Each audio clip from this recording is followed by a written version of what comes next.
trying to figure out how to record on my computer, which I've done many times before, but the application that I use isn't working. So what I'm going to do is record live, and if you happen to catch the ones that are going to be showed later, yippee-ki-yay to you. Otherwise, I'm going to like hide them after I do them, like download them, and then I will load them later. You don't need to know that. I'm just letting you know if you happen to catch live ones now and you're like, oh no, where'd that one go? It's probably one that I hadn't planned on publishing that day. There should be only one a day. So this is the second one of today, and it's going to be set to come out tomorrow. Does that make sense? Make sense? Okay. Let's do it. Chapter 15. A Tempest in the School Teapot. What a splendid day, said Anne, drawing a long breath. Isn't it a good day just to be alive on a day like this? I pity the people who aren't born yet for missing it. They may have good days, of course, but they can never have this one. And it's splendider just to have it such a lovely way to school to go by, isn't it? It's a lot nicer than going round by the road. That is so dusty and hot, said Diana practically, peeping into her dinner basket and mentally calculating if the 3 juicy, toothsome raspberry tarts reposing there were divided among 10 girls, how many bites each girl would have. The little girls of Avonlea School always pooled their lunches, and to eat 3 raspberry tarts all alone, or even to share them only with one's best chum, would have forever and been branded as awful mean, the girl who did it. And yet, when the tarts were divided among 10 girls, you just got enough to tantalize you. The way Anne and Diana went to school was a pretty one. Anne thought those walks to and from school with Diana couldn't be improved upon even by imagination. Going around by the main road would have been so unromantic, but to go by Lover's Lane, and Willowmere, and Violet Vale, and the Birch Path was romantic if ever anything was. Lover's Lane opened out below the orchard at Green Gables, and stretched far up into the woods at the end of the Cuthbert farm. It was the way by which the cows were taken to the back pasture, and the wood hauled home in winter. Anne had named it Lover's Lane before she had been a month at Green Gables. Not that lovers ever really walk there, she explained to Marilla, but Diana and I are reading a perfectly magnificent book, and there's a Lover's Lane in it. So we want to have one too, and it's a very pretty name, don't you think? So romantic. We can't believe the lovers into it, you know. I like that lane because you can think out loud there without people calling you crazy. Anne, starting out alone in the morning, went down Lover's Lane as far as the brook. There Diana met her, and the 2 little girls went up on the lane under the leafy arch of maples. Maples are such sociable trees, said Anne. They're always rustling and whispering to you, until they came to a rustic bridge. Then they left the lane and walked through Mr. Barry's back field and past Willowmere. Beyond Willowmere came Violet Vale, a little green dimple in the shadow of Mr. Andrew Bell's big woods. Of course, there are no violets there now, Anne told Marilla, but Diana says that there are millions of them in spring. Oh, Marilla, can't you just imagine you see them? It actually takes away my breath. I named it Violet Vale. Diana says she never saw the beat of me for hitting on fancy names for places. It's nice to be clever at something, isn't it? But Diana named the Birch Path. She wanted to, so I let her. But I'm sure I could have found something more poetical than plain Birch Path. Anybody can think of a name like that. But the Birch Path is one of the pretty places in the world, Marilla. It was. Other people besides Anne thought so when they stumbled on it. It was a little narrow, twisting path, winding down over a long hill straight through Mr. Bell's woods, where the light came down sifted through so many emerald screens that it was as flawless as the heart of a diamond. It was fringed in all its length with slim young birches, white-stemmed and lissom-bowed. Ferns and starflowers and wild lilies of the valley and scarlet tufts of pigeonberries grew thickly along it, and always there was a delightful spiciness in the air, and music of bird calls and the murmur and laugh of woodwinds in the trees overhead. Now and then you might see a rabbit skipping across the road if you were quiet, which with Anne and Diana happened about once in a blue moon. Down in the valley, the path came out to the main road, and then it was just up the spruce hill to the school. The Avonlea School was a whitewashed building, low in the eaves and wide in the windows, furnished inside with comfortable, substantial, old-fashioned desks that opened and shut, and were carved all over their lids with the initials and hieroglyphics of 3 generations of school children. The schoolhouse was set back from the road, and behind it was a dusky fir wood and a brook where all the children put their bottles of milk in the morning to keep cool and sweet until dinner hour. Marilla had seen Anne start off to school on the first day of September with many secret misgivings. Anne was such an odd girl. How would she get on with the other children? And how on earth would she ever manage to hold her tongue during school hours? Things went better than Marilla feared, however. Anne came home that evening in high spirits. "I think I'm going to like school there," she announced. "I don't think much of the master, though. He's always time-curling his mustache and making eyes at Prissy Andrews. Prissy is grown up, you know. She's 16, and she's studying for the entrance exam into Queen's Academy at Charlottetown next year. Tilly Boulter says the master is dead gone on her. She's got a beautiful complexion and curly brown hair, and she does it up so elegantly. She sits in the long seat at the back, and he sits there too most of the time, to explain her lessons, he says. But Ruby Gillis says she saw him writing something to her on the slate, and when Prissy read it, she blushed as red as a beet and giggled. And Ruby Gillis says she doesn't believe it had anything to do with the lesson." "Anne Shirley, don't let me hear you talking about your master in that way," said Marilla sharply. "You don't go to school to criticize the master. I guess he can teach you something, and it's your business to learn. And I want you to understand right off that you are not to come home telling tales about him.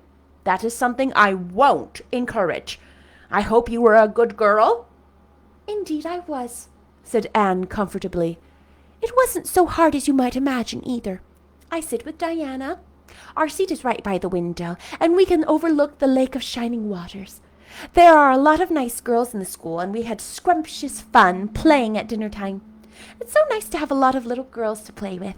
But of course I like Diana best and always will. I adore Diana. I'm dreadfully far behind the others. They're all in the 5th book, and I'm only in the 4th. I believe that it's kind of a disgrace. But there's not one of them has such an imagination as I have, and I soon found that out. We had reading and geography and Canadian history and dictation today. Mr. Phillips said my spelling was disgraceful, and he held up my slate so that everybody could see, all marked over. I felt so mortified, Marilla. He might have been politer to a stranger, I think. Ruby Gillis gave me an apple, and Sophia Sloane lent me a lovely pink card with 'May I see you home?' on it. I'm to give it back to her tomorrow, and Tilly Boulter let me wear her bed ring all the afternoon. Can I have some of those pearl beads off the old pincushion in the garret to make myself a ring? And oh, Marilla, Jane Andrews told me that Minnie McPherson told her that she heard Prissy Andrews tell Sarah Gillis that I had a very pretty nose. Marilla, that is the first compliment I have ever had in my life, and you can't imagine what a strange feeling it gave me. Marilla, have I a pretty nose? I know you'll tell me the truth." "Your nose is well enough," said Marilla shortly. Secretly, she thought Anne's nose was a remarkable pretty one, but she had no intention of telling her so. That was 3 weeks ago, and all had gone smoothly so far. And now this crisp September morning, Anne and Diana were tripping blithely down Birch Path, 2 of the happiest little girls in Avonlea. "I guess Gilbert Blythe will be in school today," said Diana. "He's been visiting his cousins over in New Brunswick all summer, And he only came home Saturday night. He's awfully handsome, man. And he teases the girls something terrible. He just torments our lives out. Diana's voice indicated that she rather liked having her life tormented out than not. Gilbert Blythe? Said Anne. Isn't it his name that's written up on the porch wall with Julia Bell's and a big "Take Notice" over them? Yes, said Diana, tossing her head. But I'm sure he doesn't like Julia Bell so very much. I've heard him say he studied the multiplication table by her freckles. Oh, don't speak to me about freckles, implored Anne. It isn't delicate when I've got so many. But I do think that writing "take notices" up on the wall about boys and girls is the silliest ever. I should just like to see somebody dare to write my name up with the boys. Not, of course, she hastened to add, that anybody would. Anne sighed. She didn't want her name written up, but it was a little humiliating to know that there was no danger of it. Nonsense, said Diana, whose black eyes and glossy tresses had played such havoc with the hearts of Avonlea schoolboys that her name figured on the porch walls in half a dozen take notices. It's only meant as a joke. And don't you be too sure your name won't ever be written up there. Charlie Sloane is dead gone on you. He told his mother, mind you, that you were the smartest girl in school. That's better than being good looking. No, it isn't, said Anne, feminine to the core. I'd rather be pretty than clever, and I hate Charlie Sloane. I can't bear a boy with goggle eyes. If anyone wrote my name up with his, I'd never get over it, Diana Barry. But it is nice to keep your head of the class. You'll have Gilbert in your class after this, said Diana. And he's used to being head of his class, I can tell you. He's only in the 4th book, although he's nearly 14. 4 years ago, his father was sick and had to go to Alberta for his health, and Gilbert went with him. They were there 3 years, and Gil didn't go to school hardly any until they came back. You won't find it so easy to keep head after this, Anne. I'm glad, said Anne quickly. I couldn't really feel proud of keeping head of little boys and girls of just 9 or 10. I got up yesterday spelling ebullition. Josie Pye was head, and mind you, she peeped in her book. Mr. Phillips didn't see her. He was looking at Prissy Andrews, but I did. I just swept her a look of phrasing scorn, and she got red as a beet and spelled it wrong after all. Those Pye girls are cheats all round, said Diana indignantly as they climbed the fence of the main road. Gertie Pye actually went and put her milk bottle in my place in the brook yesterday. Did you ever? I don't speak to her now. When Mr. Phillips was in the back of the room, hearing Prissy Andrews' Latin, Diane whispered to Anne, That's Gilbert Blythe, sitting right across the aisle from you, Anne. Just look at him and see if you don't think he's handsome. Anne looked accordingly. She had a good chance to do so, for the said Gilbert Blythe was absorbed in stealthily pinning the long yellow braid of Ruby Gillis, who sat in front of him, to the back of her seat. He was a tall boy with curly brown hair, roguish hazel eyes, and a mouth twisted into a teasing smile. Presently, Ruby Gillis started up to take a sum to the master. She fell back into her seat with a little shriek, believing that her hair was pulled out by the roots. Everybody looked at her, and Mr. Phillips glared so sternly that Ruby began to cry. Gilbert had whisked the pin out of sight and was studying his history with the soberest face in the world. But when the commotion subsided, he looked at Anne and winked with inexpressible drollery.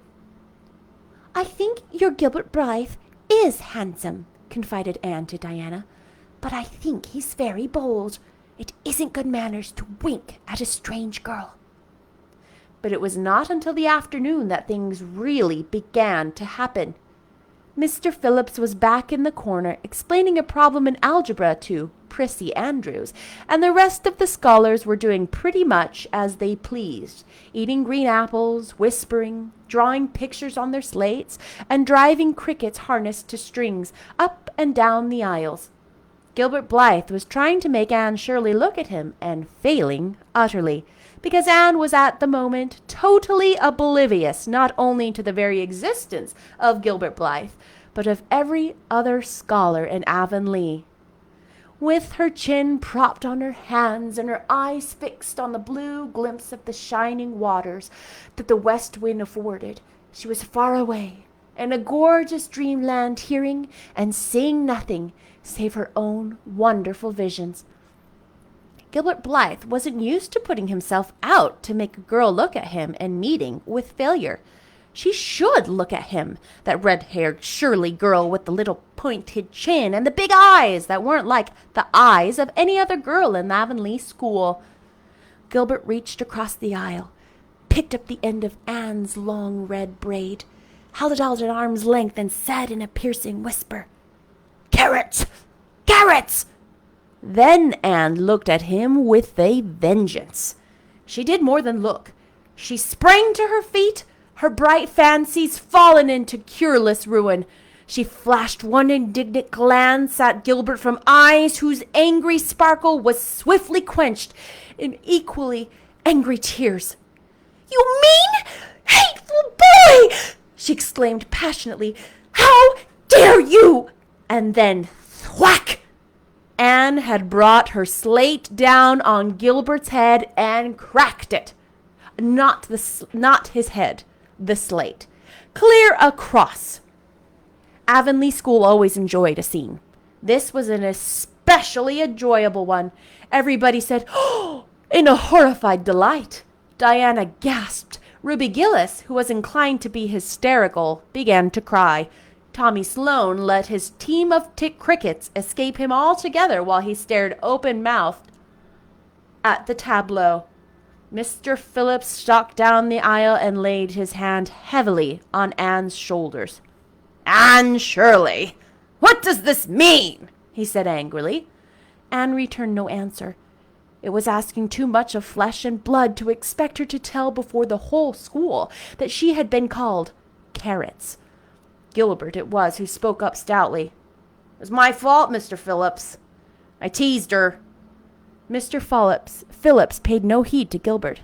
"I am sorry to see a pupil of mine displaying such a temper and such a vindictive spirit," he said in a solemn tone, as if the mere fact of being a pupil of his ought to root out all evil passions from the hearts of small, imperfect mortals. "Anne, go and stand on the platform in front of the blackboard for the rest of the afternoon." Anne would have infinitely preferred a whipping to this punishment, under which her sensitive spirit quivered as from a whiplash. With her white, set face, she obeyed. Mr. Phillips took a chalk crayon and wrote on the blackboard above her head, "Anne Shirley has a very bad temper. Anne Shirley must learn to control her temper," and then read it aloud so that even the primer class who couldn't read anything should understand it. Anne stood there the rest of the afternoon with that legend above her. She did not cry or hang her head. Anger was still too hot in her heart for that, and it sustained her amid all her agony of humiliation. With resentful eyes and passion-red cheeks, she confronted alike Diana's sympathetic gaze and Charlie Sloane's indignant nods and Josie Pye's malicious smiles. As for Gilbert Blythe, she would never look at him again. She would never look at him. She would never speak to him. When school was dismissed, Anne marched out with her red head held high. Gilbert Blythe tried to intercept her at the porch door. "I'm awful sorry I made fun of your hair, Anne," he whispered contritely. "Honest, I am. Don't be mad for keeps now." Anne swept disdainfully without looking or sign of hearing. "Oh, how could you, Anne?" breathed Diana as they went down the road half reproachfully, half admiringly. Diana felt that she could never have resisted Gilbert's plea. "I shall never forgive Gilbert Blythe," said Anne firmly. "And Mr. Phillips spelled my name without an E, too. The iron has entered into my soul, Diana." Diana hadn't the least idea of what Anne meant, but she understood. It was something terrible. "You mustn't mind Gilbert making fun of your hair," she said soothingly. "Why, he makes fun of all the girls. He laughs at mine because it's so black. He's called me a crow a dozen times, and I never heard him apologize to anything for anyone before." "There's a great deal of difference between calling a crow and being called carrots," said Anne with dignity. "Gilbert Blythe has hurt my feelings excruciatingly, Diana." It is possible the matter might have blown over without more excruciation if nothing else had happened. But when things begin to happen, they are apt to keep on. Avonlea scholars often spent noon hour picking gum in Mr. Bell's spruce grove over the hill and across his big pasture field. From there they could keep an eye on Eben Wright's house where the master boarded. When they saw Mr. Phillips emerging therefrom, they ran from the schoolhouse, but the distance being about 3 times longer than Mr. Wright's lane, they were very apt to arrive there, breathless and gasping, some 3 minutes too late. On the following day, Mr. Phillips was seized with one of his spasmodic fits of reform, and announced before going home to dinner that he should expect to find all the scholars in their seats when he returned. Anyone who came in late would be punished.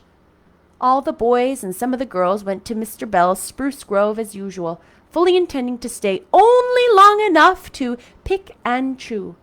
But spruce groves are seductive, and yellow nuts of gum beguiling. They picked and loitered and strayed, and as the usual, the first thing that recalled them to a sense of the flight of time was Jimmy Glover shouting from the top of a patriarchal old spruce, "Master's coming!" The girls who were on the ground started first and managed to reach the schoolhouse in time, but without a second to spare. The boys, who had to wriggle hastily down from the trees, were later, and Anne, who had not been picking gum at all, but was wandering happily in the far end of the grove, waist deep among the bracken, singing softly to herself, with a wreath of rice lilies in her hair as if she were some wild divinity of the shadowy places, was latest of all. Anne could run like a deer, however. Run she did, with the impish result that she overtook the boys at the door and was swept into the schoolhouse among them, just as Mr. Phillips was in the act of hanging up his hat. Mr. Phillips' brief reforming energy was over. He didn't want the bother of punishing a dozen pupils, but it was necessary to do something to save his word. So he looked about for a scapegoat, and found it in Anne, who had dropped into her seat, gasping for breath, with a forgotten lily wreath hanging askew over one ear, and giving her a particularly rakish and disheveled appearance. "Anne Shirley, since you seem to be so fond of the boys' company, we shall indulge your taste for it this afternoon," he said sarcastically. "Take these flowers out of your hair and sit with Gilbert Blythe." The other boys snickered. Diana, turning pale with pity, plucked the wreath from Anne's hair and squeezed her hand. Anne stared at the master, as if turned to stone. "Did you hear what I said, Anne?" queried Mr. Phillips sternly. "Yes, sir," said Anne slowly. "But I didn't suppose you really meant it." "I assure you I did," still with the sarcastic inflection with all children, and Anne especially, hate it. It flicked on the raw. "Obey me at once." For a moment, Anne looked as if she meant to disobey. Then, realizing that there was no help for it, she rose haughtily and stepped across the aisle, sat down beside Gilbert Blythe, and buried her face in her arms on the desk.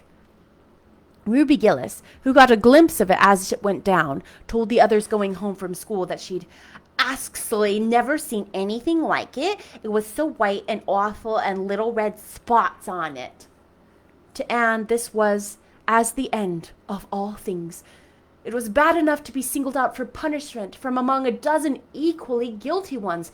It was worse still to be sent to sit with a boy. But that boy should be Gilbert Blythe was heaping insult on injury to a degree utterly unbearable. Anne felt that she could not bear it, and it would be of no use to try. Her whole being seethed with shame and anger and humiliation. At first, the other scholars looked and whispered and giggled and nudged.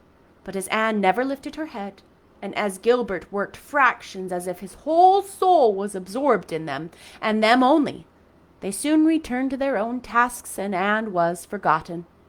When Mr. Phillips called the history class out, Anne should have gone, but Anne did not move. And Mr. Phillips, who had been writing some verses to Priscilla, before he called the class, was thinking about an obstinate rhyme still, and never missed her. Once, when nobody was looking, Gilbert took from his desk a little pink candy heart with a gold motto on it, "You are sweet," and slipped it under the curve of Anne's arm. Whereupon Anne arose, took the pink candy heart gingerly between the tips of her fingers, dropped it on the floor, ground it to powder beneath her heel, and resumed her position without deigning to bestow a glance upon Gilbert. Then school went out, and Anne marched to her desk ostentatiously, took out everything therein, books and writing tablet, pen and ink, testament and arithmetic, and piled them neatly on her cracked slate. "What are you taking all those home for, Anne?" Diana wanted to know as soon as they were out on the road. She had not dared to ask the question before. "I am not coming back to school any more," said Anne. Diana gasped and stared at Anne to see if she meant it. "Will Marilla let you stay home?" she asked. "She'll have to," said Anne. "I'll never go to school to that man again." "Oh, Anne," Diana said, as if she were about to cry. "I do think you're mean. What shall I do? Mr. Phillips will make me sit with that horrid Gertie Pye.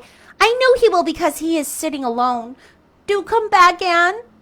"I'd do almost anything in the world for you, Diana," said Anne sadly. "I'd let myself be torn limb from limb if it meant to do you any good. But I can't do this, so please don't ask it. You harrow up my very soul." "Just think of all the fun you will miss," mourned Diana. "We are going to build the loveliest new house by the brook. And we'll be playing ball next week, and you've never played ball, Anne. It's tremendously exciting. And we're going to learn a new song. Jane Andrews is practicing it up now. And Alice Andrews is going to bring a new Pansy book next week, and we're all going to read it aloud, chapter about, by the brook.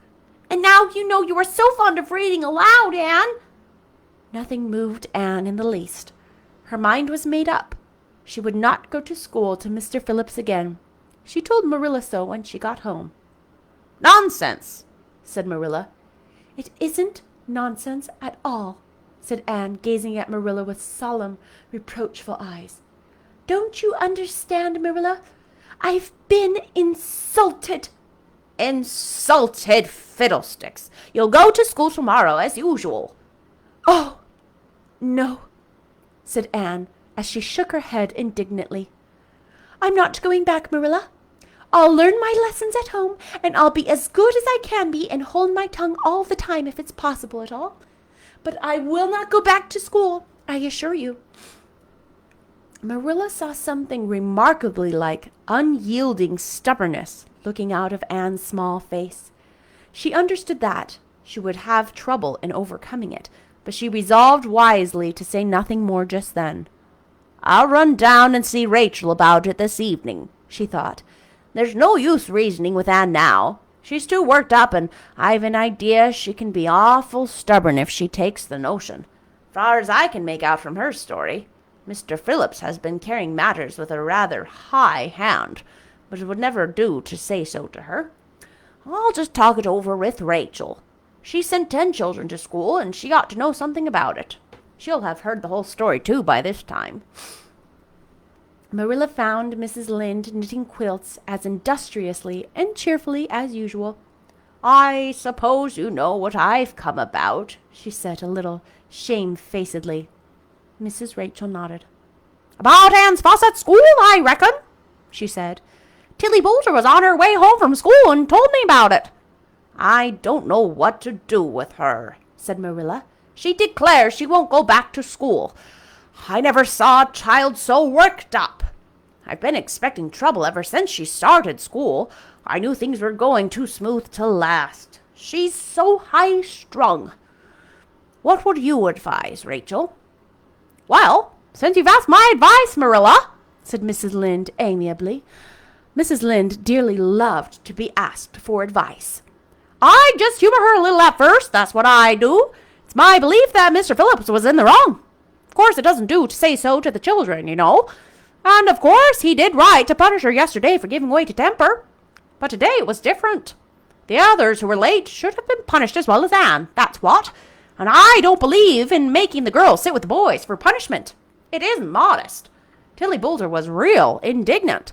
She took Anne's part right through and said all the scholars did too. Anne seems real popular among them somehow. I never thought she'd take with them so well." "Then you really think I'd better let her stay home?" said Marilla in amazement. "Yes. That is, I wouldn't say school to her until she said it herself. Depend upon it, Marilla, she'll cool off in a week or so and be ready to go back of her own accord, that's what. While if you were to make her go right back now, dear knows what freak or tantrum she'd take next and make more trouble than ever. The less fuss made, the better, in my opinion. She won't miss much by not going to school as far as that goes. Mr. Phillips isn't any good at all as a teacher. The order he keeps is scandalous, that's what. And he neglects the young fry and puts all his time into those big scholars he's getting ready for queens. He'd never have got the school for another year if his uncle hadn't been a trustee. The trustee. For he just leads the other two round by the nose, that's what I declare. I don't know what education is in this island any more." Mrs. Rachel shook her head, as much as to say if she were only the head of the educational system of the province, things would be much better managed.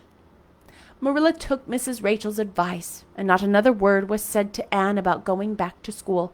She learned her lessons at home, did her chores, and played with Diana in the chilly purple autumn twilights.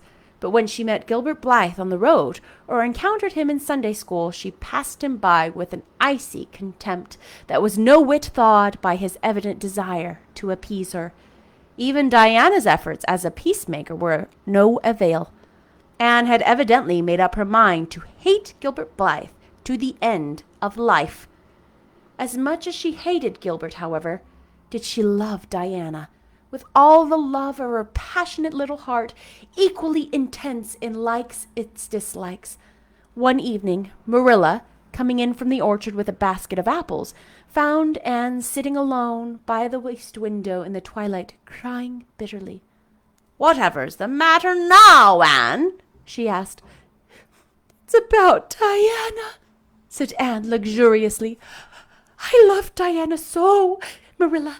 I cannot ever live without her, but I know very well when we grow up that Diana will get married and go away and leave me. And oh, what shall I do? I hate her husband. I just hate him furiously. I've been imagining it all out. The wedding and everything. Diana dressed in snowy garments with a veil and looking as beautiful and regal as a queen. And me, the bridesmaid, with a lovely dress too and puffed sleeves, but with a breaking heart hid beneath my smiling face. And then bidding Diana goodbye." Here Anne broke down entirely and wept with increasing bitterness. Marilla turned quickly away to hide her twitching face. But it was no use. She collapsed to the nearest chair and burst into such a hearty and unusual peal of laughter that Matthew, crossing the yard outside, halted in amazement.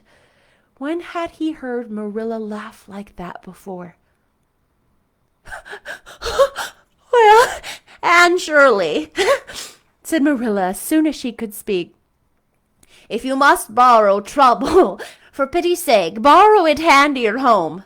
I should think you had an imagination, sure enough." That's the end of chapter 15. I hope you enjoyed. Again, this video is going to disappear and it'll show up again tomorrow to be up permanently. Okay? Bye.